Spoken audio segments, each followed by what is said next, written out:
एक संत थे जो एक गांव से दूसरे गांव में मांग कर भोजन खाते थे। एक दिन जब वह महादेव गांव में गए तो उन्होंने एक घर से फिर दूसरे घर भिक्षा मांगी, पर वहां से किसी ने दरवाजा नहीं खोला और संत को किसी ने भिक्षा नहीं दी। उनको राम सेवक नाम का आदमी ने बोला, संत महोदय, इस गांव में आपको कोई कुछ भी नहीं देगा। संत जी चौंक जाते हैं और बोलते हैं, इस गांव के लोग सदा यहीं अपने घर में ही रहेंगे। यह कहकर उस गांव से चले गए। राम सेवक भी उनका दूर से पीछे कर रहा था।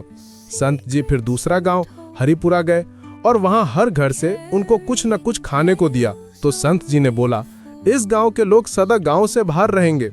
पास में चुपचाप सुन रहा राम सेवक चौंक गया और संत महोदय के पास चले गया और संत महोदय से बोला, तुमको महादेव गांव से कुछ नहीं मिला तो उनको अपने घर में ही रहेंगे, और हरिपुरा गांव वालों ने इतना कुछ आपको दिया तो उनको आपने बोला कि अपने गांव घर से दूर रहेंगे। क्यों ऐसा आशीर्वाद आपने दिया?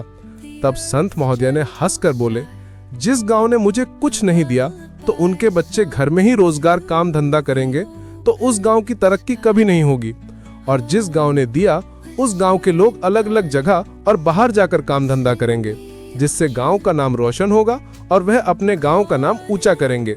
राम सेवक ने संत महोदय के पांव में गिरा और उनको अपना शिष्य बनाने को बोला। जय श्री राधे कृष्ण।